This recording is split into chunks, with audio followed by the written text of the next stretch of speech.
महायुद्ध को शुरू हुए कई दिन बीत चुके हैं, लेकिन जंग की लपटें शांत होने का नाम नहीं ले रही और ऊपर उठती जा रही हैं। तो दूसरी तरफ पूरी दुनिया के सामने गैस और तेल का संकट गहराता जा रहा है।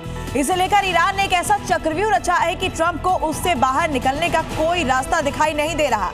कौन से है वो चार पासे जो मोस्तफा ने फेंके हैं, जो ट्रंप के लिए भूल भुलैया बन चुके हैं? देखिए एक्सक्लूसिव रिपोर्ट। अमेरिका के ऑयल टैंकर में आग लगा दी, पानी के बीच धुआं उठा दिया, गुप अंधेरे में ज्वाला भड़का दी।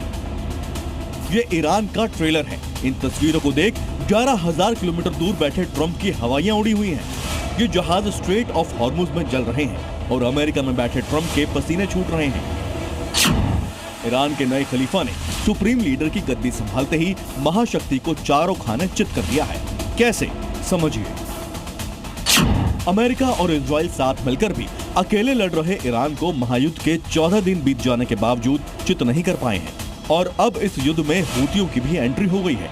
दूसरा, ईरान ने उस जलमार्ग स्ट्रेट ऑफ हॉर्मुज को ही बंद कर दिया है जो दुनिया के समुद्री तेल व्यापार के लिए बेहद महत्वपूर्ण है। तीसरा, ईरान के इस जलमार्ग में समुद्री माइंस बिछाने के कयास जताए जा रहे हैं। ईरान ने अमेरिका को धमकी देते हुए कहा है कि वो इस रास्ते से जाने वाले गैस और तेल में आग लगा देंगे। चौथा, हॉर्मुज स्ट्रेट के बाद अब स्वेज नहर को ब्लॉक करने की तैयारी भी ईरान ने कर ली है और वो भी अपनी खुफिया फोर्स के जरिए। कुल मिलाकर ईरान ने अमेरिका को धूल चटाने के लिए पूरा चक्रव्यूह बुन लिया है और इसकी सबसे पहली हुंकार भरी है ईरान के नए सुप्रीम लीडर मोस्तफा खामेनेई ने। मोस्तफा ने अपने पहले बयान में अमेरिका को सीधे टारगेट किया है और चेता दिया है कि जंग में हुए नुकसान की भरपाई करनी होगी और सबसे बड़ा ऐलान मोस्तफा ने किया है कि हॉर्मुज स्ट्रेट बंद रहेगा। यानी मोस्तफा ने अपनी सेना को इस जलमार्ग पर आगे के एक्शन प्लान की रूपरेखा तैयार करके दे दी है और ट्रंप को बता दिया है कि तेल की आग अभी और फैलेगी। स्ट्रेट ऑफ हॉर्मुज ईरान के तट के पास स्थित है। यहाँ से विश्व के समुद्री तेल व्यापार का 1/4 हिस्सा गुजरता है। इस जलमार्ग के रास्ते ही दुनिया की LNG की आपूर्ति का 5वां हिस्सा भी गुजरता है। तभी तो ईरान ने अमेरिका को आर्थिक मार देने की रणनीति भी बना ली है। अमेरिका को धमकी दी है कि अगर स्ट्रेट ऑफ हॉर्मुज से अमेरिकी जहाज गुजरेंगे तो उन्हें फूंक डालेंगे। IRGC के प्रवक्ता ने कहा है कि अगर ईरानी पोर्ट पर जरा सा भी हमला हुआ तो तबाही होगी। इसके लिए ईरान अब समंदर में गुरिल्ला युद्ध लड़ने लगा है। ईरान ने अपने कामिकाजी ड्रोन बोट समंदर में तैनात कर दिए हैं जो हॉर्मुज में शिपिंग जहाजों को निशाना बनाकर दुनिया के सामने तेल और गैस संकट खड़ा कर रहे हैं।